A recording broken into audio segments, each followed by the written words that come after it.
김수민 없는 김수민의 뉴스 밑장. 김수민 씨가 어디 갔어요? 갑자기 내가 당황스럽다. 네, 우리 김수민 MC가 코로나19 때문에 두려워서 대구 경북에 올 수 없다. 네, 그래서 이 김수민 MC의 건강도 생각을 하고 이창원 대표가 또 병원에 입원해 계세요. 네. 그래서 저희가 김수민 없이 특별 게스트를 모시고 김수민의 뉴스 밑장을 시작하겠습니다. 네, 오늘 모신 게스트는 대구 경북 지역 미래통합당 자유통일당 전문가 오마이뉴스 조정훈 기자 모셨습니다. 안녕하십니까, 조정훈입니다. 네, 다음 게스트 소개해드리겠습니다. 네, 좋은 화상을 입고 병원에 입원 중이다가 맹장염까지 와서 코로나19도 아닌데 병원에 계속 신세를 지고 있는 인디고53 이창원 대표. 박수 쳐야 되나? 네. 아이고, 반갑습니다. 아니 이게 지금 화면이 나오고 있는 거예요? 네, 잘 나오고 있습니다. 네. 그래요? 네. 제가 지금 죄송합니다. 지금 제가 화상을 좀 당해가지고 지지난주 토요일 날 그 춘천에서 대구로 버스 타고 오다가 고속버스 타고 오다가 이 고속버스 히터에 제가 발목 화상을 좀 당했습니다. 그래가지고 지금 입원을 해 있고요. 수술 결과나 아주 차도는 좋은 편이라 가지고 곧 여러분들도 스튜디오에서 뵐 수 있을 것 같습니다. 이제 이런 모습 보여서 죄송합니다. 제가 오늘 화면이 제대로 나올 줄 알았으면 머리라도 감고 면도라도 좀 했어야 되는데 그러지 못하고 있는 거 굉장히 죄송합니다. 근데 신기한 게 화면 이렇게 하면 잘 나오나? 이렇게 잘 나오나? 이게 신기한 게 버스 히터에서 화상을 입었다는 건 제가 태어나서 처음 들어봤어요. 저도 이게 처음에는 기차에서는 몇 번 적이 있는데 버스 회사에서도 처음이고 버스 회사에서 지금 사람이 없어가지고 제가 병원 나가면 버스 회사하고 지금 소송해야 될 각입니다. 서로 변성을 안 해주려고 해가지고. 야, 이것도 역사적인 기록이다, 그죠? 제가 술을 되게 많이 먹고 버스를 탔는데 화상이 될 때까지 모르고 그냥 잔 거죠. 자지 그냥. 여러분들 술 조심하세요. 이거 술병이야, 술병. 네, 알겠습니다. 네. 이창원 대표는 우선 제껴놓고 이 미래통합당 대구 경북 지역 공천 결과가 나왔습니다. 그렇죠. 어제하고 오늘 이틀 동안 나왔습니다. 네, 그 총평을 우선 좀 해주신다면. 총평을 하라. 좀 솔직히 총평도 하기 싫을 정도로 좀 비참하다라고 생각을 하는데요. 우리가 20대 총선 때 진박 공천을 하면서 대구 경북의 후보들을 완전히 이상하게 갈라놓으면서 개판 공천이었습니다. 그런데 21대 총선을 앞두고도 또 비슷한 지금 공천을 하지 않았나. 그래서 기준도 없고 원칙도 없는 공천이었다, 이렇게 보여집니다. 이창원 대표는 그 병원에서 미래통합당 공천 결과 어떻게 보셨어요? 미래통합당 공천이 실시간으로 정보가 오더만 계속 심어놓은 빨대들한테 실시간으로 정보가 왔는데 저는 제가 보기엔 우리 조정훈 기자 말씀하셨듯이 비슷한 생각이고요. 일단 TK에서 더 이상 큰 정치인들을 키워주려고 하지 않는다. 큰 정치인이 나올 수 없는 조건을 자기들이 계속 만들고 있다. 이렇게 좀 총평을 할 수 있을 것 같습니다. 그러니까 지난번 이제 20대 때도 대부분 다 초선 위주의 공천들 이렇게 했었잖아요. 이번에는 그거 그대로 나온 것 같고 대구 경북에서 더 이상 어떤 세력이 크게 누군 한 명이 독점을 하는 소위 말하는 대권주자를 만들어낼 법한 그런 것을 지금 더 이상 이 당내에서 그런 기반을 용서치 않는구나라는 생각을 했어요. 이걸 보면서. 그런 것도 있지만 대구 경북의 정치가 사실은 좀 머리알이 아닌가 이런 생각이 들거든요. 누군가를 키우려고 하는 것보다는 그냥 위에서 내리면은 내리꽂은 사람에 대해서만 무조건 당선시켜주는 그러다 보니까 대구 경북은 거의 뭐 핫바지나 다름없다. 그리고 머리할 정치다. 어느 누구도 키우지 못하고 어느 누구도 반항을 하고 싸워서 이기려고 하는 정치인도 없다. 이렇게 보여집니다. 그렇죠. 그렇죠. 이번 미래통합당 공천의 최대 수혜자는 이 김부겸과 조원진이다라는 이야기도 나오고 있거든요. 그래서 이제 어제 제가 그 김부겸 의원 보좌관하고 잠깐 통화를 했어요. 조혜영 의원이 바로 옆 동네에 있다가 우리 이쪽 지역으로 이사를 오는데 어떻게 생각을 하느냐. 그러니까 그저 웃지요라고 얘기를 하더군요. 자, 그래서 오늘은 우리 김수민이 없지만 이 미래통합당 공천 지역들 하나하나 좀 세부적으로 살펴보는 시간을 가져볼까 합니다. 조정 기자님, 네. 제일 관심 있게 보는 계속 지역들. 이런 상태에서 나도 살펴봐야 되는 거야? 네, 계속 살펴봐야 됩니다. 뭐 어쨌든 살펴봅시다. 사실 가장 대구 경북에서 싸움이 될 만한 구역은 아무래도 수성갑밖에 없지 않습니까? 네. 그래서 수성갑이 사실은 좀 누가 과연 공천을 받을 것이냐 굉장히 관심이 컸어요. 그죠? 네. 김병준 전 비대위원장이 수성갑을 오려고 했다가 결국 세종으로 갔지 않습니까? 네. 그러면서 이 지역에는 전략 공천을 할 것이다 이런 얘기도 있었고 또 아니면은 경선을 할 것이다 이런 얘기도 있었는데 전략 공천에 대한 기대가 더 컸습니다. 그런데 바로 옆에 있는 수성을에 있던 사선의 주호영 의원이 수성갑으로 올 줄은 아무도 생각을 못했던 거죠. 그러면 수성갑의 경우에는 이렇게 주호영 의원과 김부겸 의원의 매치가 성사가 됐는데 그러면 원래 주호영 의원 지역구였던 수성을은 어떻게 됩니까? 수성을은 이인선 전 대구 경북 경제자유구역 청장 이분이 그 경북도 경제부시사를 했었는데 이인선 씨하고 수성갑에 있던 정상환 전 변호사죠. 정상환 변호사가 수성을에서 맞붙게 됐습니다. 네. 경선을 통해서 하게 됐는데 정상환 전 변호사는 그 국가인권위원회 인권위원이었죠. 상임위요. 상임위원이었습니까? 네. 예, 그렇습니다. 그리고 수성을의 경우에는 지금 추가 공모도 했잖아요. 네. 추가 공모도 했기 때문에 이진훈 전 수성구청장이 또 수성을로 오는 것 아니냐. 뭐 이런 이야기도 있던데 어떻게 보십니까? 그렇습니다. 이진훈 전 구청장이 지금 가장 크게 지금 반발을 했습니다. 그래서 오늘 오전 8시 42분 KTX를 타고 서울로 올라갔어요. 올라가면서 재심을 신청하겠다 이렇게 했는데 오후에 또 그 페이스북에 글을 올렸더라고요. 네. 오후에 올렸는데 오후에 올린 것도 여전히 공천을 받아들일 수 없다 이렇게 얘기를 하고 있습니다. 그래서 재심 신청을 하긴 했는데 받아들여지지 않을 가능성이 높아 보입니다. 네. 이창원 대표님은 이 수성갑을 공천 어떻게 보십니까? 수성갑은 뭐 김부겸 논았지 뭐. 김부겸 뭐 볼 것도 없어 지금 있을 거면 뭐 그렇게 생각하고요. 근데 조금 의외예요. 그 주호영 의원이 이거를 받아들였다라는 게 그러니까 여기서 자기 동네에서 옆 동네로 갔단 말이에요. 네. 이게 뜻하는 바가 뭐냐? 주호영한테는 도대체 어떤 비일 내지는 협박이 들어갔길래 이걸 받아들였을까? 요거 좀 취재해 주세요. 네. 기자님들. 예, 그게 참 궁금하긴 한데 사실 주호영이 날아가지 않겠나 아마 공천을 못 받을 1순위가 되지 않겠나라고 많은 사람들이 지금 예상을 했었어요. 예, 그럼에도 불구하고 공천 배제가 아닌 수성갑으로 갔다는 거는 뭔가 있긴 있었을 거다. 대신 주호영의 고등학교 후배였던 정상환 변호사를 수성을로 보내서 경선을 하도록 했거든요.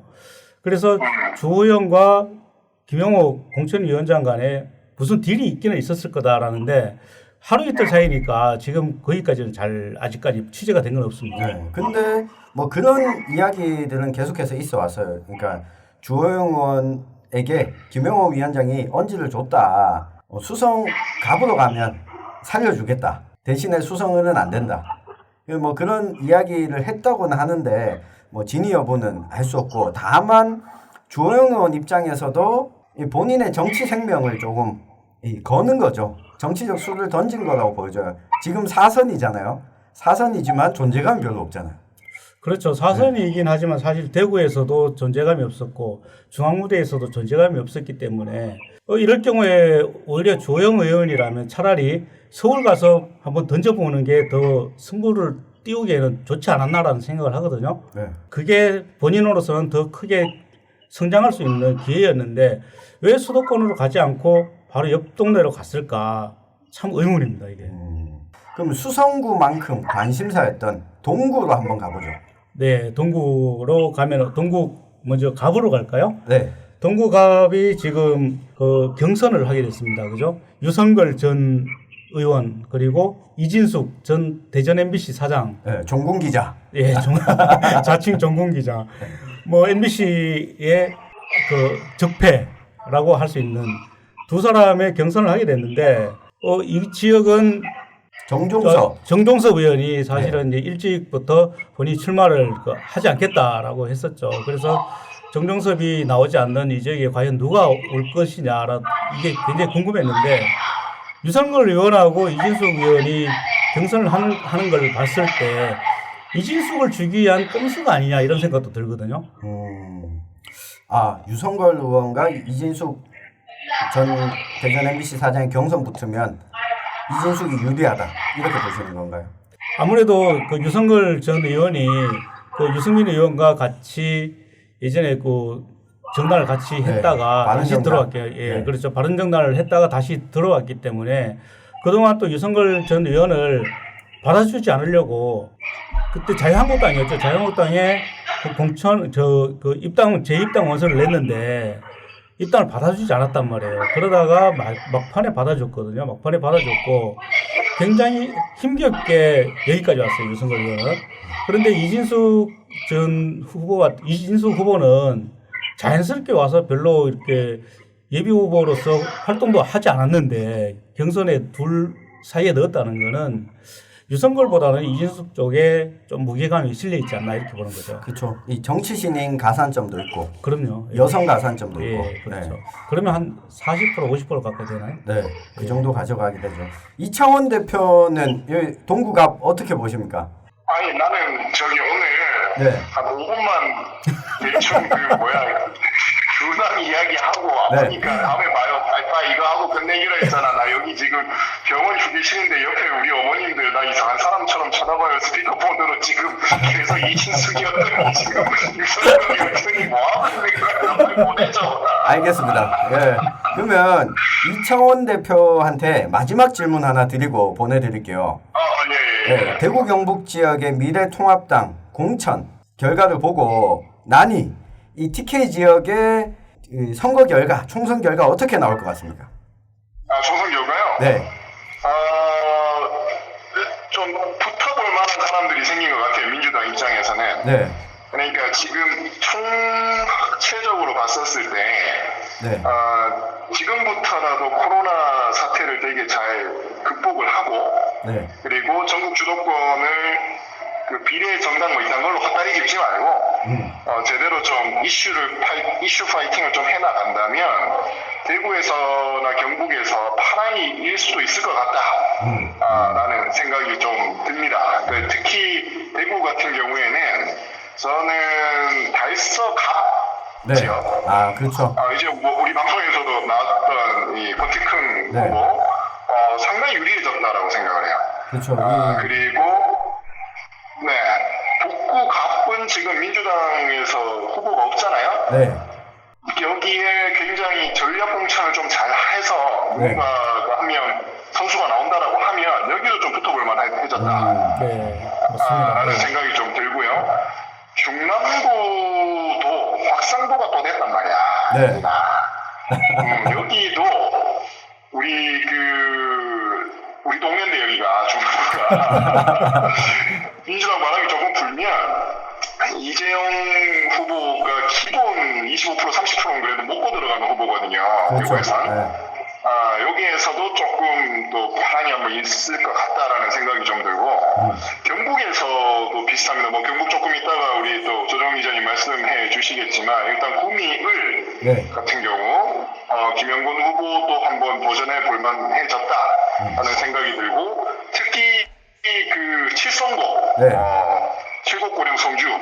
이 부분은 거의 접전할 것 같아요. 제가 봤을 때 누가 나오든지 간에. 지금 김한곤, 정희용 이 두 분이 나왔는데 여기 김현기 예비 후보가 또 아마 공천 이 불복 혹은 재심 신청을 할 겁니다. 왜냐면 이제 내부 집안 단속, 내부 싸움이 막 탕탕탕 할 거고 세 명이 다들 지지율이 비슷해지기 때문에 누군가 하나가 틀어버린다라고 하면 어디 쪽에 왜냐하면 이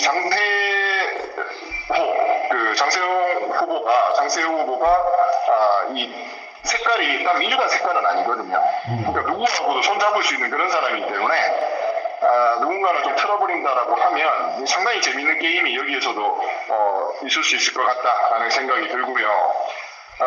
두 가지만 더 얘기해도 되나? 네, 얘기하십시오. 길게 하셔도 돼요. 길게. 짧게 해드리면 이 대구 같은 경우에는 미래통합당에서 뭐 여러 가지 고민들을 좀 많이 한 것 같아요. 나름 이제 참신성, 그러니까 큰 정치인들을 죽여버리는 대신에 참신성을 올리기 위해서 노력을 되게 많이 한 것 같은데 그 카드들이 저는 여성 후보들로 보이는 것 같아요. 동구갑의 이진수, 그리고 북구갑의 양금희, 북구의 이다리, 그리고 수성구의 이인선, 달서구 갑의 이두환, 뭐 이런 식으로 그 이전까지 대구에 여성 국회의원이 없었었잖아요. 그러니까 물론 권은희나 뭐 이런 의원들 몇 명 있었습니다만 이렇게 대거 나온 적은 없었었거든요. 그래서 이런 걸로 조금 어떤 참신성을 되게 보여주려고 했는데 요거는 이제 지켜봐야 될 것 같고 무엇보다도 제가 가장 관심이 가는 거는 대구 서구입니다. 대구 서구에 지금 민주당 후보가 없는 상황에서 김상훈 의원이 단수로 됐단 말이에요. 네. 여기에 우리 서준현 후보가 다시 출마를 미래통합당 예비후보로 등록을 했는데 다시 무소속으로 나올 건지 안 나올 건지 과연 이분의 선택이 다른 당으로 갈 건지 어떻게 될는지 아마 나올 것 같습니다. 그냥 나와? 그리고 한 가지 더 말씀을 드리면 대구의 관료 출신들이 좀 많이 나왔었잖아요. 네. 특히 대구 부시장들 간의 경선으로 되게 뜨거웠던 북구갑에서 대구시의 전 부시장 2명이 둘 다 컷오프되는 역사적인 아이고 소해 관료들이 좀 상대적으로 이번에 힘을 많이 못 쓴 것 대부분 다 이 컷오프되거나 경선 지역으로 걸렸단 말이에요. 단수 공천을 받지 못했습니다. 김상훈 의원을 제외하고 이런 부분이 좀 특징인 것 같아요. 네, 그렇습니다. 알겠습니다. 이창원 대표는 빠른 쾌유를 빌겠습니다. 이제 가는데요? 네, 이제 가시면 됩니다. 네, 우리 옆에 우리 환자들이 나 이상하게 쳐다봐요. 저 새끼 뭐하는 새끼냐. 이런 식으로. 하여튼 방송 잘하시고 제가 건강한 모습으로 다시 우리 스튜디오에 찾아뵙도록 하겠습니다. 두 분 저 코로나 현장에서 건강 조심하세요. 네, 고맙습니다. 고맙습니다. 네. 안녕.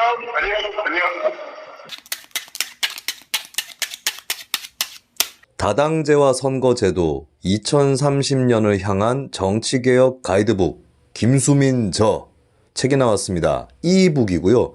무료로 PDF 파일을 다운받을 수 있습니다. 지식공유지대 이커먼즈 검색을 하시고 그 사이트에 들어가 보시면 금방 제 책을 찾을 수 있을 것입니다. 무료니까요. 줘도 못 보는 그런 사태는 없기 바랍니다. 총선, 네. 우리 수성구 살펴봤잖아요. 네, 그렇죠. 동구갑도 살펴봤는데 네. 이 동구갑과 동구을 이제 네, 그렇죠. 동구을 좀 볼까요? 동구을은 네. 지금 그 강대식 전 동구청장 네. 그리고 김영희 전 육군 중령 네. 이분은 여자분이죠. 그렇죠. 예, 그리고 김재수 전 농림부 장관 3명이 지금 경선을 하게 됐는데 유승민 의원이 이 지역에서 오랫동안 국회의원을 했다가 불출마 선언을 하면서 지금 3명이 경선을 하지 않습니까? 네. 그래서 처음에는 유승민 의원에 대한 배려를 해주지 않겠나 이런 고민도 좀 있었어요. 그런데 네. 경선을 붙였지만 아무래도 강대식 그 전 청장이 좀 유리하지 않을까. 그렇죠. 왜냐하면 이 지역에서 동구청장을 했기 때문에 네. 좀 더 유리하지 않을까 이렇게 보여지는데 어쨌든 3명이 경선을 지금 치르게 됐습니다. 맞습니다. 어느 정도 유승민 사람에 대한 기본적인 배려는 좀 해주지 않았나. 그렇죠. 왜냐하면 이 강대식 전 동구청장이 미래통합당 출범한 이후에 이 예비 후보로 합류를 한 거잖아요. 네. 추가 공천에서 신청을 했는데 경선 후보 안에 들었다. 이걸 보면 아무래도 유승민 의원의 지역구 정도는 어느 정도 배려를 해줬다 이렇게 보여집니다. 네, 그렇죠. 사실 유승민 계를 좀 배려를 해준다면은 중남구에서도 좀 할 수가 있었는데 네. 중남구는 그 진박인 곽상도를 그대로 다시 공천을 했다는 면에서 네. 뭐 큰 배려라고 할 수는 없지만 네. 유승민 지역구만큼은 배려를 해준 모양새가 됐다 이렇게 네. 볼 수 있겠죠. 그러니까 유승민 지역구 하나만 남겨둘 테니 나머지는 다 자르겠다. 그렇죠. 네. 손발 다 자르고 네. 너는 이제 여기서 다 죽어라. 그렇습니다. 중남구까지도 좀 이야기를 해주셨는데 곽상도 의원이 단수 공천됐고 그리고 이 서구의 경우에도 단수 공천. 예, 그렇죠. 현역 의원인 김상훈 의원이 살아남았어요. 네. 이유가 뭐라고 보십니까? 아무래도 서구는 그 김상훈 의원이 뭐 지금 재선이었죠.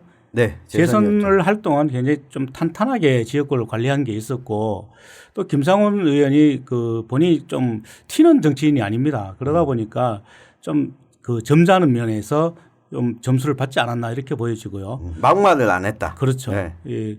그 아무래도 그 미래통합당에서 공천 기준으로 막말 정치인 그리고 나이가 많은 사람 또 친박계를 가급적이면 쳐내겠다 했는데 네. 실질적으로 이 기준들이 지켜지지는 않았어요. 그런데 이 기준이 유일하게 지켜진 지역 중에 하나가 서구다 이렇게 보여지죠.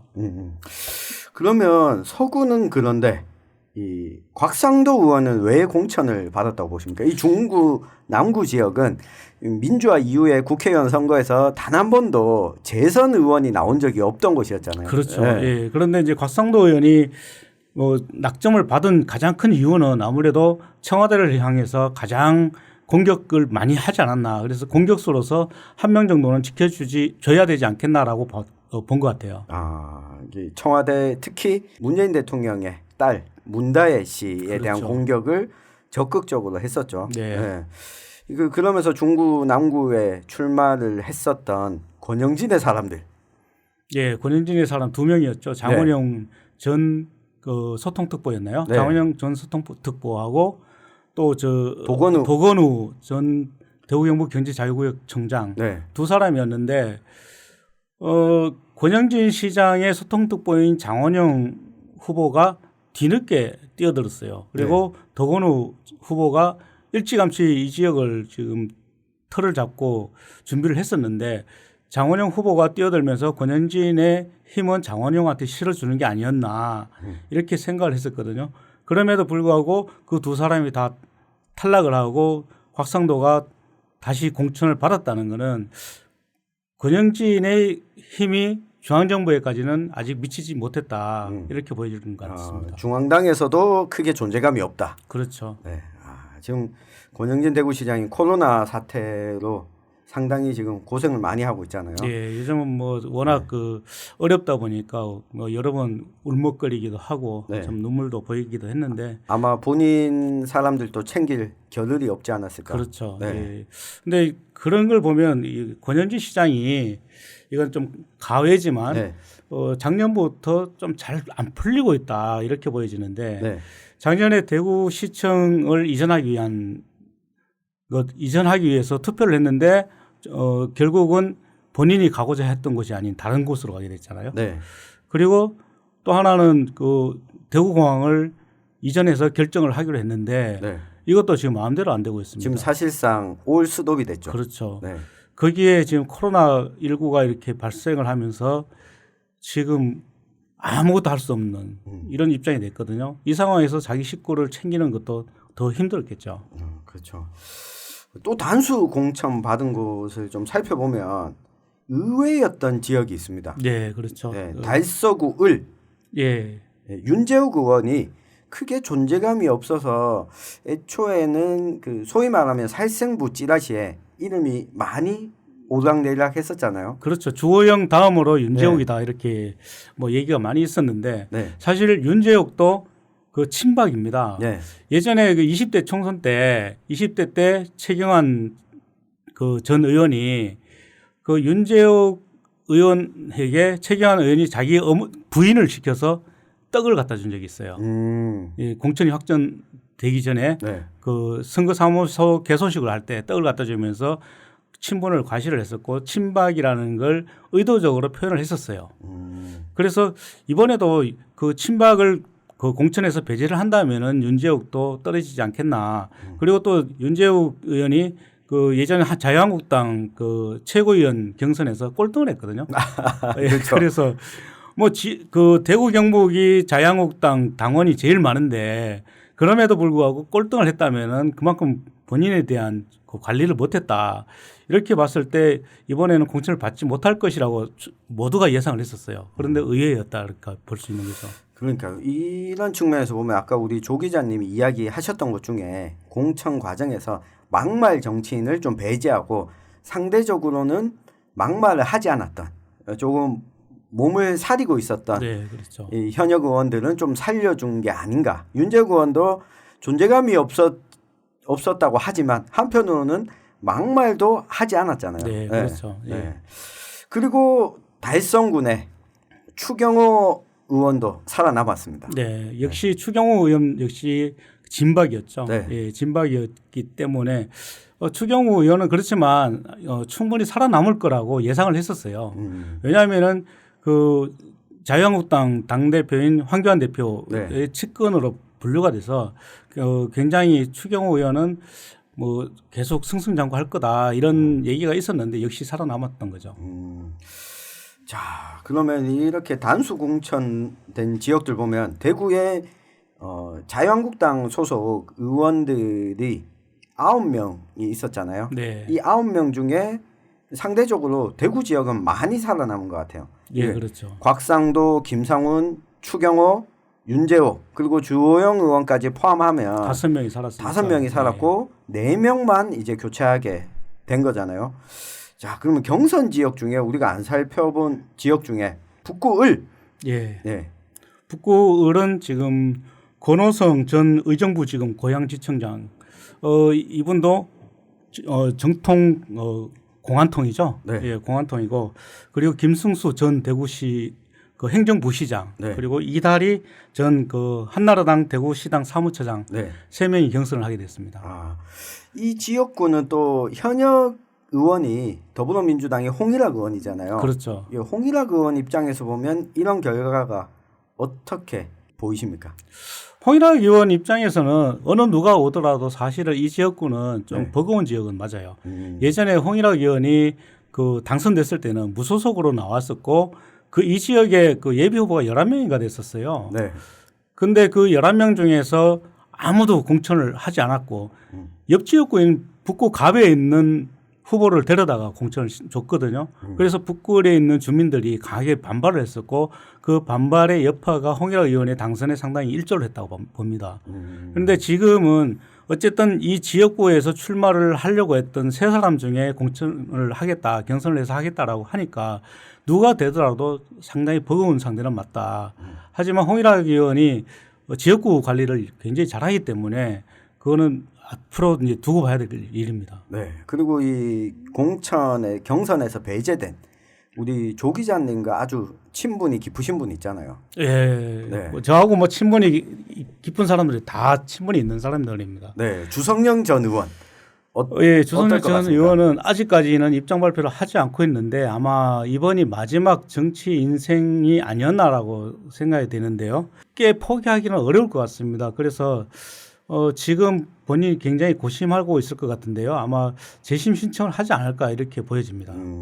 그러면 서상기 의원 전 의원은 아마 그냥- 서상기 전 의원은 나이가 워낙 많으니까 네. 지금 70세가 넘었잖아요. 네. 그렇기 때문에 뭐 어쨌든 본인이 이번에 공천을 받으면 좋고 안 받으면 어쩔 수 없다라는 생각을 가지고 나왔기 때문에 아마 서상기 의원은 그 수긍을 하지 않을까 이렇게 보이죠. 이분들의 무소속 출마 가능성은 있다고 보십니까? 이게 그 지금 미래통합당이죠. 자꾸 네. 자유한국당이라는 이름이 너무 익숙해서 그 이야기가 나오는데 미래통합당 후보들이 사실은 굉장히 좀 약합니다. 왜 약하냐면은 중앙당에서 결정을 하면은 덤벼들지를 못해요. 그래서 무소속 출마하기는 쉽지 않을 거다 이렇게 보여지는데 하지만 초선인 경우는 요번에 처음으로 정치를 하겠다는 정치 신인들 입장에서는 굉장히 그 반발하는 사람들이 여러 명 있습니다. 네. 앞으로 소개를 해드릴 텐데 이 여러 명이 있는데 이분들이 아마 재심 요구도 할 것이고 또 무소속 출마를 강행할 수 있는 사람들이 있을 것이라고 보여집니다. 아, 그런데 지금 김영호 공관위원장의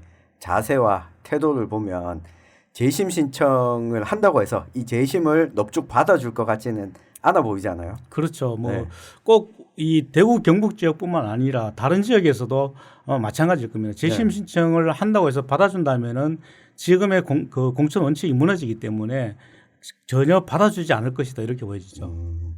그럼 무소속 출마는 우리가 또 계속 좀 지켜봐야 되겠네요. 네, 지금 당장 무소속 출마를 하겠다고 네. 무소속 출마라고는 얘기를 안 하지만 네. 반발을 해서 가만히 있지 않겠다라고 이렇게 반발하는 사람들이 직접 나오고 있거든요. 실제로 그 달서갑의 곽대원 의원 같은 경우도 이제 그렇죠. 오늘 네. 본인은 어떤 식으로든 출마를 하겠다라는 입장을 지금 밝히고 있기 때문에 무소속 출마하려는 사람들도 들어 나올 것으로 봅니다. 네. 그러면 달서갑의 공천이 사실 제일 의문스러웠어요. 그렇죠. 이두화 전 의원인데 이름 처음 들어봤어요. 아 그렇습니까? 네. 이두화 전 의원이 18대 네. 국회에서 아마 비례대표를 했어요. 그리고 방송에도 좀 여러 번 나오긴 했는데 네. 아마 사실 잘 모르는 사람들이 많을 것 같습니다. 그렇죠. 네, 뭐 대구 출신이긴 합니다. 대구 출신이긴 한데 사실 저도 이두화 전 의원에 대해서는 직접적으로 만나본 적도 없었고 또 뭐 제가 만난 정치인들은 웬만큼 연락처도 다 가지고 있는데 네. 연락처도 없더라고요. 아, 그렇게 되면서 달서갑의 경우에는 앞서서도 말씀을 하셨지만 이 곽대원 현 의원이 네. 뭐 출마를 불사하겠다 이렇게 그렇습니다. 나오고 있고 이 달서갑에 출마한 더불어민주당의 권태큰 후보의 경우에는 논았다고 봐야죠. 예, 뭐 할만하다 이렇게 네. 보여지는데 우선 이제 곽대원 의원이 이제 오늘 페이스북에 올린 글을 좀 소개를 해드린다면 뭐 참으로 당혹스럽고 대구의 자존심을 위해서 결코 받아들일 수 없다 이렇게 얘기를 하고 있고요. 대구 시민 또 달서구민의 뜻과 다른 이번 공천 결과를 받아들일 수 없기 때문에 그 곽대원만의 결심을 하겠다. 아, 곽대원만의 이렇게, 결심. 예, 곽대원다운 결심을 하겠다. 네. 그리고 달서구민 주민들과 대구 시민들의 뜻을 묻겠다 이렇게 얘기를 하고 있거든요. 네. 그렇기 때문에 뭐 거의 반발을 하고 네. 무소속으로도 출마를 할 수 있지 않나 이렇게 보여집니다. 자유공화당에 혹시 입당하는 건 아닙니까? 그럴 가능성도 있겠지만 네. 곽대원 의원 같은 경우는 사실 친박도 아니었거든요. 그렇죠. 친박도 아니었고 또 상당히 잘한다. 그 달서구청장 할 때 상당히 인기가 있었어요. 네. 그렇기 때문에 3선을 냈죠. 네, 그렇죠. 3선을 하고 마지막에 2년을 그만두고 그 보궐로 들어왔지 않습니까? 네. 그렇기 때문에 곽대원 의원 입장에서는 굉장히 반발을 할 만하고요. 아마 근데 사실 곽대원 의원은 국회의원보다는 대구시장에 좀 더 꿈이 더 있지 않나 이렇게 보여지기 때문에 지금 반발은 하지만 여기서 기다렸다가 2년 뒤에 대구시장 선거에 나올 가능성도 염두에 두고 있지 않나 이렇게 보여지기도 합니다. 그리고 곽대원 의원은 홍준표 사람이었다. 네. 라는 이야기도 있었잖아요. 홍준표 아마 당대표 시절에 적극적으로 행보를 보였기 때문에 그것 때문에 공천에서 배제된 것 아니냐. 그렇죠. 홍준표 사람들이 아마 그 공천에서 배제된 사람들이 상당히 있을 것 같아요. 강현재 변호사도 북구을에서 북구을에서 배제됐고. 강현재 변호사가 네. 홍준표 입이라고 할 네. 만했는데 배제가 됐지 않습니까? 네. 그래서 그런 영향도 있지 않나라고 보여지는데 어쨌든 홍준표 그 전 대표 이야기가 나왔으니 이제 말씀드렸는데 네. 홍준표 대표가 대구에 올 가능성도 높아졌다. 그렇죠. 대구로 오십시오. 아마 본인이 그 자기의 고향을 버리고 양산을에 가겠다고 했을 때 큰 결심을 했었던 것 같아요. 네. 그런데 거기서도 결국 공천을 받지 못했으니 이제는 본인의 정치를 할 때가 됐다 이렇게 보여지거든요. 그래서 대구에 올 가능성이 더욱 높아졌다 이렇게 보여집니다. 그러면 여기서 내기를 한번 해보죠. 네. 대구에 오면 어디에 올 것 같습니까? 유승민 전 의원이 네. 현 유승민 의원이 네. 불출마를 하겠다고 밝혔기 때문에 그 동구을 지역구에 오지 않겠나라는 지금 예상이 가장 높거든요. 네. 그런데 동구을이 아닌 오히려 다른데 달서구나 아니면 북구을로 갈 가능성도 있다고 보여집니다. 그렇죠. 네. 저는 북구을이 제일 가능성이 높지 않을까 보는데 그래도 홍준표 대표의 존심이 있지.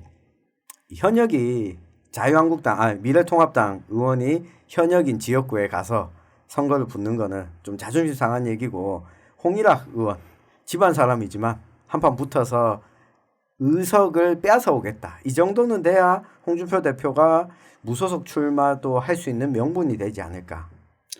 근데 사실 그 홍준표 대표가 홍일학 의원하고 싸워서 이기는 거는 네. 홍준표 대표한테는 큰 덕이 되는 게 없습니다. 아, 그렇죠. 예, 왜냐하면은 본인이 국회의원 하나 더 하는 거에 대해서 큰 관심이 없다라고 누누이 얘기를 해왔거든요. 네. 본인의 마지막은 대선 후보라고 얘기를 그러면 했기 때문에 수성갑? 그렇기 때문에 수성갑은 사실 오기 힘들 겁니다. 네. 수성갑은 오기 힘들 것 같은데 동구을 아니면은 제가 볼 때는 달서갑이 상당히 높지 않나 이렇게 보입니다. 달서갑. 달서갑에 왜냐하면은 네. 달서갑에 이두화 전 의원이 왔는데 네. 거기서는 실질적으로 무주공산이나 지금 다름없거든요. 네. 그렇기 때문에 홍준표 전 대표 입장에서는 달서갑을 잡으면은 달서구를 잡을 수 있습니다. 달서구만 해도 인구가 60만이고 거기서 잡는다면은 대구 경북의 수장이 될 가능성도 높기 때문에 저는 달서갑에 좀 더 점수를 더 주고 싶습니다. 알겠습니다. 달서갑 이 홍준표 대표가 달서갑에 온다면 이 권태큰 민주당 후보는 아주 신나하겠네요. 아, 그렇죠. 네. 예, 갑자기 뜨겠죠. 네. 전국적인 인물이 되지 않겠나 이렇게 봅니다. 네. 그리고 대구의 마지막 지역구인데요. 제가 제일 관심 가지는 지역구입니다. 이 달서병. 그렇죠. 조원진 네. 그 이제 당이 워낙 바뀌다 보니까 자유공화당. 예. 대한애국당에서 자유공화당으로 바뀌었습니다. 대한애국당에서 우리공화당. 우리공화당으로 바뀌었다가 갔다가 우리공화당이랑 김무수 전 지사가 있는 자유통일당이랑 통합을 해서 자유공화당. 네. 당이 너무 자주 바뀌다 보니까 이제 네. 당명도 참 외우기가 어렵습니다. 달서병에 지금 그 강효상 그 비례대표가 네. 이 지역을 닦고 있다가 안 될 것 같으니까 서울로 가겠다. 험지 출마하겠다. 네, 험지 출마하겠다 했습니다. 그리고 이 지역에 지금 그 김용판 전 그 서울 경찰청장이 지금 공천을 받았지 않습니까? 단수 공천을 받았죠. 네, 단수 공천을 받았는데 김용판 이 전 서울청장이 달서구 출신입니다. 월배초등학교를 나왔거든요. 네. 그렇기 때문에 이 지역에서는 뭐 굉장히 해볼만하다 이렇게 보는 것 같습니다. 그렇기 때문에 조원진 우리 공화당 대표가 굉장히 반발을 했어요. 사실 박근혜 전 대통령이 메시지를 보냈을 때 서로 통합하고 화합하라고 했는데 서로 죽이자고 하는 거냐 이렇게 반발을 했거든요. 네. 그래서 이 지역도 대구에서 가장 재미있는 지역 중에 하나가 되지 않겠나 이렇게 봅니다. 그러면 이 지역의 경우에는 이 조원진 자유공화당 대표의 당선 가능성도 있다고 보시는 거죠. 아, 그럼요. 아무래도 현역 국회의원이 훨씬 유리할 수밖에 없습니다. 그리고 조원진 의원이 우리 공화당으로 있지만 지역에서는 일을 참 열심히 잘한다 이런 평판이 있고 특히 조원진 의원의 부인이 모든 행사를 빠지지 않고 다 다니면서 선거운동을 대신해 주고 있다 이런 얘기가 많이 나오고 있습니다. 그렇기 때문에 조원진 의원으로서는 결코 만만한 상대도 아니다. 좀 쉬운 상대다 이렇게 볼 수 있겠죠. 그럼 여기도 어쨌든 선거가 3파전으로 네. 치러진다. 뭐 이렇게 네, 보시는 그렇죠. 거죠. 네. 자, 뭐 대구를 쭉 한번 살펴봤고 우선 경북을 좀 살펴보고 네. 우리가 관심 가질 만한 몇 군데를 좀 뽑아보도록 하겠습니다. 일단 경북은 현역 의원들이 훨씬 더 많이 날아갔어요. 그렇죠. 네. 네. 경북은 네. 하나씩 좀 설명을 해주시죠. 네, 우선 그 포항은 지금 박명재 의원이 날아갔죠. 네. 네, 박명재 의원이 공천을 받지 못했고 나이가 좀 많았어요. 그렇죠. 네. 그리고 김정재 의원하고 누구죠? 제가 강훈 전 조선일보 네. 편집국장인가요? TV조선 본부장. 네. 네. 두 사람이 이제 서로 경선을 하게 됐는데 아마 김정재 의원이 공천을 못 받을 것이다 이런 얘기가 꽤 있었어요. 네. 네, 그렇기 때문에 이 지역도 김정재 의원에게 기회를 준 거 아닌가라고 보여지는데 그렇지만 김정재보다는 강훈 전 조선일보 편집국장이 좀 유리하지 않나 이렇게 보여지고요. 그 정치신인 가산점이 그렇죠. 또 있으니까요. 네, 그렇습니다. 그리고 포항 남울릉 같은 경우는 지금 박명재 의원이 날아갔는 대신에 여기도 경선이죠. 네. 네, 경선인데 지금 제가 자료를 좀 찾아보겠습니다. 워낙 이 많이 급박하게 바뀌다 보니까 그렇죠. 이게 네. 오늘 나왔죠. 저희가 네, 그렇습니다. 녹음하는 날짜 기준으로는 3월 7일 날 네. 포항 남구 울릉이랑 포항 북구는 3월 7일 날 공천 결과가 네, 그렇습니다. 나왔습니다. 포항 남울릉 지역구에는 이제 김병욱 전 국회의원 보좌관 그리고 문충훈 미래통합당 미디어 특별위원회 위원 이 두 사람이 또 경선을 한다고 하는데 네. 사실 이 두 사람에 대해서는 제가 잘 모르겠어요. 저도 모르겠어요. 예, 좀 생뚱맞은 사람들인데 네. 어쨌든 경선을 하겠다라고 하니까 포항 남북 네. 두 군데는 새로운 인물들이 이제 다음 이번 선거에 나오지 않을까 이렇게 보여집니다. 그러면 김정재 의원이 경선에서 질 거다. 네, 그렇습니다. 아, 그럼 경주 한번 살펴보겠습니다. 네, 경주에는 그 김석기 네. 예, 이분이 그 참 열심히 한다고 했는데 이번 한 번만으로 지금 만족을 해야 될 것 같아요. 네. 이번에 김석기 후보도 날아갔습니다. 네. 날아갔고 지금 김원길하고 박병훈 두 사람이 경선을 하게 됐는데 박병훈 그 도의원이죠. 네. 박병훈 전 도의원은 상당히 오랫동안 이 지역을 갈고 닦아 왔어요. 아, 그렇죠. 예, 근데 김원길 이분은 제가 잘 모르겠어요, 사실. 아, 저도 모르겠어요. 예, 어쨌든 그래서 좀 박병훈 전 도의원이 좀 네. 유리한 올라가지 않았나 네. 이렇게 보여집니다. 아하. 자, 그러면 또 네. 현역들 네. 날아간 곳 중심으로 좀 살펴보겠습니다. 네, 지금 안동 같은 경우는 김광림 의원이 불출마했죠. 불출마를 하는 대신에 김영동 후보가 지금 단수 공천을 받았고요. 네. 그 다음에 구미 을 같은 경우는 그 장석춘 의원이 불출마를 하면서 김영식 후보가 그 단수 추천을 받았습니다. 그런데 그렇죠. 김영식 후보도 그 한국노총 소속이더라고요. 아, 그래서 구미 그 을은 계속 한국노총에서 음. 그 계속 후보가 나오고 있다. 이 지역이 아무래도 그 공단 지역이 있다 보니까 한국노총에서 힘이 좀 세지 않나. 그래서 한국노총 소속 후보를 내지 않나 이렇게 보여집니다.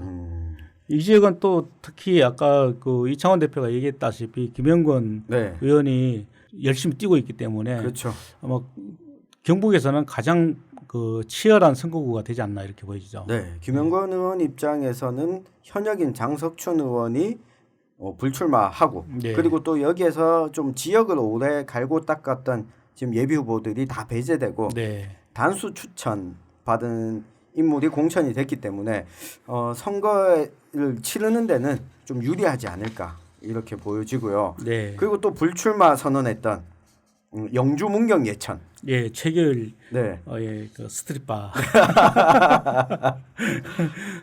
이제 또 황헌 후보가 그 단수 추천을 받았는데 네. 황헌 후보의 제가 경북은 이 너무 모르는 사람들이 너무 네. 많아서 네. 어떻게 얘기를 해야 될지 모르겠지만 네. 이 지역은 아마 황헌 후보가 공천을 받았기 때문에 거의 당선 가능성이 높아지지 않았나 이렇게 보여집니다. 네. 민주당 후보가 나오긴 했지만 민주당 후보가 조금 약하거든요. 네. 예, 그렇기 때문에 뭐 한마디로 말하면 그냥 꽂으면 당선되는 지역이 아닌가 이렇게 보여지죠. 이 경북 북부 지역은 선거구 획정위에서 선거구가 조정됐기 때문에 이 부분은 저희가 이 공천 결과 이야기하고 다시 좀 네. 살펴보겠습니다. 이 황헌 전 MBC 앵커의 경우에도 영주 문경 예천이 이전 선거구였는데 여기는 영주 출신이거든요. 네, 그렇죠. 근데 이후에 선거구가 바뀌면 영주, 영양, 봉화, 울진 이렇게 바뀌기 때문에 네. 같은 미래통합당 후보들 사이에서 좀 조정이 있을 가능성이 있어 보입니다. 네, 아무래도 좀 조정이 있겠죠. 그리고 이렇게 됐을 때 강석호 의원이 무소속 출마하게 되면 이 선거가 좀 더 치열해지는 양상이 되지 않을까 네. 싶습니다. 그 영주 문경 예천 살펴봤고 이 의회였어요. 영천청도. 네, 그렇습니다. 이만희 그 의원이 네, 신천지 총회장 아니죠? 이만희. 지역구도 영천청도예요. 네. 맞습니다. 이만희 의원이 이번에 다시 공천을 받았어요. 상당히 의외였거든요. 네. 사실 그 이만희 의원이 경북에서는 최초로 그 예비후보 등록을 했었죠. 네. 그래서 아마 공천 받기 어려우니까 미리부터 좀 열심히 다니려고 한 게 아닌가 이렇게 네. 보여졌는데 상당히 의외의 공천이었습니다. 그렇죠. 이만희 의원의 경우에는 아마 공천을 받아도 이 선거하는데 되게 힘들 것 같아요. 네. 그 본인의 이름이 지금 한창 코로나19 사태의 중심에 서 있는 이만희 신천지 예수교회 총회장과 네. 같기 때문에 얼굴도 좀 비슷해요. 얼굴도 좀 넓적합니다. 얼굴도 네. 비싸고 게다가 선거구 지역도 맞습니다. 청도가 있는 네, 영천 청도이기 때문에 네. 청도가 또 이만희 그 신천지 교주의 고향이지 않습니까? 그러니까요. 네. 그 코로나19 사태에 대거 확진자가 나왔던 대남병원이 있는 지역이기도 하고 아마 유권자들 입장에서는 이 이름 보면 찍어주기 싫지 않을까 이런 생각도 전 들 것 같아요. 네, 그렇습니다. 자, 그리고 재밌는 선거구죠. 상주군이 의성 총송. 네, 상주군의 의성 총송은 사실 김재원 의원이 이제 상당히 그 오랫동안 갈고 닦았던 지역 아닙니까? 네, 3선을 했죠. 네, 그렇습니다. 그래서 김재원 의원이 공천을 다시 받지 않겠나 싶었는데 비례대표였던 이미자 의원이 네. 받았어요. 저는 아주 긍정적으로 봅니다. 아, 그렇습니까? 네, 이미자 의원이 이미 지역구에 내려온 지가 꽤 됐어요. 네. 한 1년 6개월 전부터 내려와서 김재원 의원보다 활동을 더 열심히 했어요. 네. 활동도 열심히 하고 사실 이 경북 지역에서는 여성 국회의원이 대구보다 더 보기 힘들었거든요. 네, 그렇죠. 네. 이미자 의원이 작년에 저 문희상 국회의장 때문에 매스컴의 주목을 한번 받긴 했는데 어쨌든 이분이 그 노동계 출신이고 그리고 활동하는 걸 보면 아주 진정성 있게 활동하는 측면이 있어서 저는 여기에 김재원 의원 대신에 들어온 거는 경북 도민들 입장에서는 잘된 일이다. 오히려 잘된 일일 수 있다. 네. 사실 이미자 의원 같은 경우는 보도자료를 상당히 많이 내는 편인데 네. 그만큼 일도 열심히 많이 한다는 뜻이겠죠. 그렇죠. 예, 그래서 오히려 김재원 의원을 제쳤다는 것만으로도 상당히 점수를 줄만 하죠. 네. 예, 대신에 이제 또 김재원 의원은 이제 네. 끝났구나라고 생각을 했는데 뭐 불사신이야. 그렇죠. 갑자기 또 저 서울로 가서 서울 중랑을로 네. 좀 가서 지금 경선을 하게 됐습니다. 네.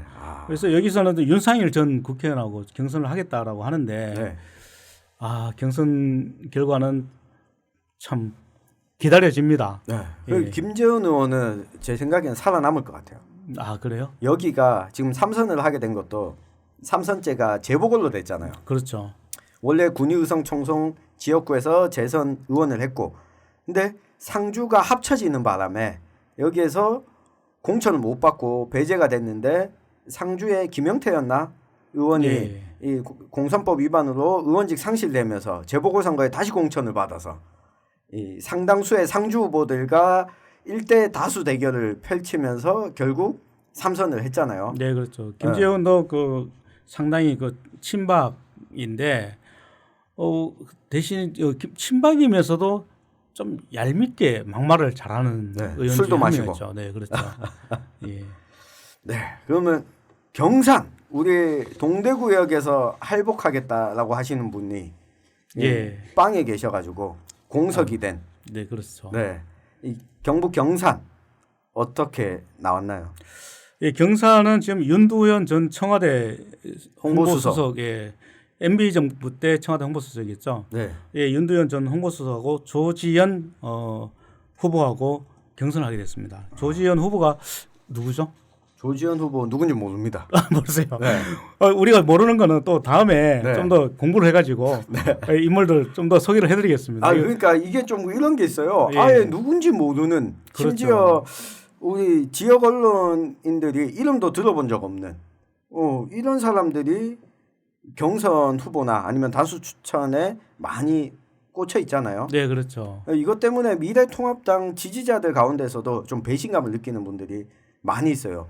이 서울 수도권 선거를 위해서 대구 경북은 막 잘라도 되냐 이런 정서가 있는 것 같은데 조 기자님 보시기에는 어떤 것 같습니까? 네, 맞습니다. 아무래도 그 미래통합당에서는 대구 경북의 공천 결과가 다른 지역에 영향을 미친다라는 이야기가 상당히 있습니다. 그렇기 때문에 대구 경북을 혁신 공천을 해야 된다라는 이야기는 많이 있었는데 지역에서 보면은 사실 이게 혁신 공천이냐 그나물의 그 밥 아니냐라는 게 보여지거든요. 네. 그래서 정말 제대로 된 공천을 하려면은 지역민들의 의사를 좀 물어보고 지역민들의 의견을 좀 들었으면 좋겠다 이렇게 보여지는데 어떤 곳은 7, 8명이 후보가 예비 후보가 나왔는데 그 예비 후보들을 전부 전원 다 탈락시키고 그렇죠. 단수 추천을 한 경우도 있단 말이에요. 네. 이런 걸 봤을 때는 좀 더 심하지 않나. 그렇기 때문에 앞으로 지금 그 예비 후보들 중에서도 반발하는 사람들이 뭐 덜은 꽤 나올 것 같습니다. 네. 앞에서 이창원 대표도 이야기했지만 그 대표적인 지역 중에 하나가 고령 성주 7구. 그렇죠. 네. 여기 같은 경우에도 이완영 전 의원의 의원직 상실로 상당히 네. 많은 수의 예비 후보들이 나왔었거든요. 그렇죠. 예. 그리고 최근 여론조사에서도 좀 앞서 있었던 김영기 전 경북 부지사는 네. 아예 공천 배제가 됐고 김한곤 전 성주군수와 정의용 전 경북도지사 경제특보 여기 두 사람 경선하기로 결정이 났잖아요. 네, 그렇습니다. 그래서 지금 김영기 전 경북 부지사 같은 경우는 그 승복을 할 수 없다 이렇게 네. 얘기를 하고 있거든요. 그래서 지금 도저히 납득하기 어렵기 때문에 재심 신청을 하겠다 이렇게 얘기를 하고 있고요. 예, 그래서 재심 결과가 어떻게 나오든 이분은 좀 더 그 강하게 반발하지 않겠나 이렇게 보여집니다. 네. 그런데 이 와중에 살아남으신 분이 이 경북 지역에서는 딱 두 두 명밖에 없죠. 네. 네. 김천의 송원석 의원 네. 그리고 앞서 살펴봤던 영천 청도의 이만희 의원. 네. 송원석 의원 같은 경우는 그 보궐로 됐기 때문에 됐습니다. 어느 정도 공천은 예상이 됐었죠. 네, 그렇죠. 공천 예상이 됐었고 또 송원석 의원은 경제통이기 때문에 네. 아무래도 그 지금 그 미래통합당 입장에서는 송원석 의원이 상당히 좀 필요했을 것 같습니다. 그래서 지금 이번 공천에 다시 살아난 게 아닌가 이렇게 보여집니다. 네. 그리고 여기가 공천에서 배제가 되면서 사실 경북 지역 선거구에서는 가장 반발을 강하게 할 것 같은데요. 영양 영덕 봉화 울진 네. 이 강석호 3선이었죠. 강석호 그렇죠. 의원 여기 같은 경우 최고위원까지 지냈고 네. 그리고 친박도 아니었고 비박으로 오랫동안 분류가 됐잖아요. 네, 그렇죠. 그리고 특별히 막말을 하는 것도 없었고 강석호 의원도 지금 반발이 심한데 여기는 경선으로 나왔죠. 네, 그렇습니다. 그 네. 박형수 전 그 변호사죠. 지금 네, 변호사인데 지금 전 검찰 출신이죠. 출신이고 네. 이귀영 씨라고 네. 이분은 또 제가 잘 모르겠어요. 저도 이분은 처음 들어봤어요. 그래서 어쨌든 네. 이 둘이 경선하게 됐는데 박형수 전 그 검사 출신 변호사는 사실 그 지난 20대 총선에서는 대구 북갑에서 출마를 네. 했었어요. 북갑에서 예비 후보로 등록을 했었다가 공천을 받지 못하니까 그 이후에 울릉도로 옮겼거든요. 울릉도요? 울진. 울진으로 네. 울진으로 옮겼죠. 울진으로 옮겨서 지금 경선을 하게 됐는데 어쨌든 박형수 변호사 입장에서는 본인은 잘됐다 이렇게 생각할 것 같습니다. 그렇죠. 이 강석호 의원이 어떻게 반발할지 또 지켜봐야 될 것 같은데 어쨌든 경북 대구 지역은 선거구 조정이 없었습니다. 그렇죠. 이게 3월 6일 밤에 밤늦게 선거구 획정위가 낸 안이 국회 본회의를 통과했는데 경북 북부 지역 4개 선거구가 조정이 있었습니다. 네. 그러니까 안동 선거구가 있었고 그리고 영주 문경 예천 선거구가 있었고 그다음에 상주 군위 의성 청송 선거구가 있었고 영양 영덕 봉화 울진 이렇게 있었는데 이 지역 4개 선거구에 사실 미래통합당 3선 의원들이 다 있었어요. 네. 김강림, 강석호, 그렇죠. 김재원 그리고 미래통합당 경북도당 위원장 최교일 네. 이 4명 모두 컷오프 됐습니다. 그렇죠. 네. 컷오프 됐는데 선거구가 이렇게 바뀌었어요. 안동 예천. 아무래도 경북도청 신도시가 있다 보니까 장기적으로 염두에 두고 선거구를 조정한 것 같고 그리고 영주 문경 예천이 영주 영양 봉화 울진 이렇게 바뀌었고 문경 상주로 바뀌었고 군위 의성 청송에다가 영덕을 얻는 선거구로 바뀌었어요. 이렇게 되면 공천을 이미 했지만 바뀔 수도 있잖아요, 조 기자님. 예, 공천을 이미 한 상태에서 이렇게 선거가 확정이 됐기 때문에 후보들이 좀 바뀔 가능성도 있는데 그렇지만 이미 그 결정 내린 것을 좀 바꾸기는 쉽지 않을 것 같거든요. 네. 그런데 이미자 의원 같은 경우에는 상주 문경으로 바뀌더라도 네. 상주가 원래 고향이다 고향이기 보니까 때문에, 예, 그렇죠. 상주 문경으로 그대로 나갈 것 같고, 근데 안동 예천의 경우에도 안동 예천의 인구수 차이가 크기 때문에 네. 안동에서 공천 받은 김영동 한국노총 법률원 부원장이 단수 추천됐기 때문에 그대로 갈 것 같습니다. 그렇죠. 네. 근데 문제가 되는 지역이 군위의성 청송 영덕인데요. 네. 김재원 의원을 공천 배제했잖아요. 근데 그렇죠. 이미자 의원이 상주 문경으로 가면 네. 군위의성 청송 영덕 선거구에 누가 올 거냐. 영양 영덕 봉화 울진의 경선 후보였던 이 두 후보들은 다 울진에 적을 두고 있는 분들이거든요. 네, 그렇죠. 그러면 여기에는 아마 새롭게 공천하지 않겠나 이렇게 보이거든요. 아마 추가 공모를 네. 해서 경선을 할 가능성은 있겠죠. 네. 근데 그리고 또 한 가지가 영양 봉화 울진이 함께 가지만 영주가 이쪽으로 오기 때문에 네. 영주가 인구수가 제일 많잖아요. 그렇죠. 그럼 영주에 있는 후보가 가장 유리하겠죠. 네, 지금 다수 공천 받은 항원 네. 전 MBC 앵커가 또 영주 출신이거든요. 네. 그럼 여기가 유리하다고 치면 지금 기존에 공천 받았던 영양영도 봉화 울지 경선 후보들은 사실 낙동강 오리알이 될 수도. 그럴 가능성도 있긴 있죠. 네. 네. 그러면 이 상황에서 강석호 의원이 다시 살아날 수 있을까? 어떻게 보세요? 무소속 출마를 지금 만지작거리지 않을까 이렇게 보여집니다. 어쨌든 이미 나온 사람들을 배제할 수는 없을 거기 때문에 네.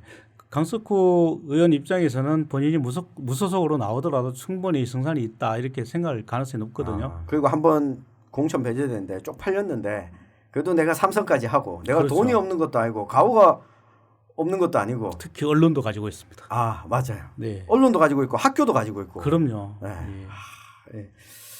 재벌입니다. 어쨌든 우리 쭉 대구 경북 지역 미래통합당 공천 결과를 살펴봤는데 25개 선거구잖아요. 네. 이 조 기자님이 보시기에 선거가 가장 박빙이 될 만한 미래통합당과 비미래통합당 간의 대결이 벌어질 만한 관심 지역 3곳만 한번 좀 꼽아주시고 마치도록 할게요. 네, 뭐 이제까지 우리가 말씀을 다 드렸기 때문에 네. 세 곳은 뭐 거의 명확할 것 같습니다. 수성갑 그죠? 네. 수성갑 있고 그다음에 달서병이 있고 네. 그다음에 구미을이 있죠. 네. 이 세 곳이 가장 박빙이 되지 않겠나 이렇게 보여지고요. 네. 다른 지역도 물론 그 훌륭한 후보들이 많이 있기 때문에 치열한 그 경쟁은 있겠지만 많은 사람들이 관심을 가지고 보기에는 이 세 곳이 아닌가 이렇게 보여집니다. 달서병은 조원진 의원 네, 그렇죠. 때문에 네. 그리고 구미을과 수성갑 네. 북구는 빼셨네요. 북구을은 아직 그 후보가 누가 될지 모르는 상황이기 때문에 네. 예, 사실은 북구을은 좀 더 지켜봐야 될 것 같습니다. 저는 거기에서 좀 더하면 아까 살펴봤던 지역 중에 이 달서갑 네. 이두화 전 의원을 공천했기 때문에 심지어 이두화 전 의원 공천 받은 거에 대해서 민주당 후보로 나와 있는 권태큰 후보까지도 야 미래통합당 왜 이러냐 네. 이런 글을 페이스북에 또 남겼더라고요. 네, 그렇죠. 네. 거기다가 조 기자님 말대로 홍준표 대표가 만약에 온다면 여기는 이 초미의 관심 지역이 되지 않을까 싶고요. 그리고 경북 지역을 보면 저는 고령 성주 7고 네. 경선에서 김한곤 전 성주 군수가 만약 경선에서 이긴다면 김한곤 군수가 성주 출신이잖아요. 그렇죠. 인구수가 적잖아요. 네, 그렇죠. 상대적으로. 네. 그래서 장세호 후보가 민주당인 장세호 네. 후보가 지금 7곡 출신이기 때문에 네. 훨씬 유리할 가능성도 있습니다. 그쵸. 특히 장세호 인구가- 후보는 7곡 군수를 한번 했지 않습니까? 네. 그때도 무소속으로. 네, 그렇죠. 그렇기 때문에 유리할 가능성도 있죠. 그래서 네. 그 25개 지금 지역구 가운데 민주당이 욕심을 낸다면 5개 이상에서 욕심을 내지 않을까 이렇게 보이죠. 포항의 경우에도 포항도 지금 그 포항 그 북구의 오준기 후보, 네. 예, 오준기 후보가 상당히 지금 지지세를 가지고 있거든요. 그렇죠. 그래서 포항도 상당히 관심은 있는데 네. 어쨌든 이 지역은 지금 김정재 후보가 그 경선을 하기 때문에 후보가 결정되면은 누가 후보가 될지 결정이 된다면은 판세가 어느 정도 나오지 않을까 이렇게 보여지죠. 거의 대구 경북이 힘들어졌었잖아요. 네, 힘들었었는데 민주당 입장에서는 힘들었었는데 미래통합당 공천이 중앙에서 내리꽂기식으로 진행되는 바람에 지금 선거가 어떻게 흘러갈지 알 수 없게 됐습니다. 네, 그렇죠. 특히 이제 지금 그 코로나19 감염이 이제 확산되면서 네. 사실 이런 전염병이 확산을 하게 되면 그 정부 여당한테는 상당히 불리하지 않습니까? 네. 그런데 지금 코로나19가 확산을 하면서 오히려 정부 여당에 유리할 수도 있다. 왜냐하면은 대구 경북에서 가장 그 환자가 많이 나오는 데가 신천지지 않습니까? 네. 신천지인데 지금 기독교계에서는 신천지를 이단으로 보고 있잖아요. 네. 예, 그래서 지금 기독교계에서는 특히 그 우리 통합당을 네. 미래통합당인가요? 우리 통합당 당원이세요? 미래통합당을 상당히 밀어주고 있었는데 역대 어느 정권도 잡지 못한 신천지를 잡고 있으니 네. 욕을 할 수도 없고 예, 그래서 상당히 혼란스럽다. 거기에 공천 결과도 상당히 좀 민주당으로서는 유리하게 나왔기 때문에 민주당으로서는 대구 경북에서 해볼 만한 싸움이 아니냐 이렇게 보이죠. 근데 민주당 내부에서 자꾸 뻘소리들이 자꾸 나오고 있잖아요. 네. 그 어제였나 이제 언론에 또 보도가 됐잖아요. 민주당 청년위원회 소속 당원 한 명이 대구 경북은 버려도 된다라는 글을 뭐 온라인 커뮤니티에 또 올려가지고 그게 또 논란이 되기도 했었고 네.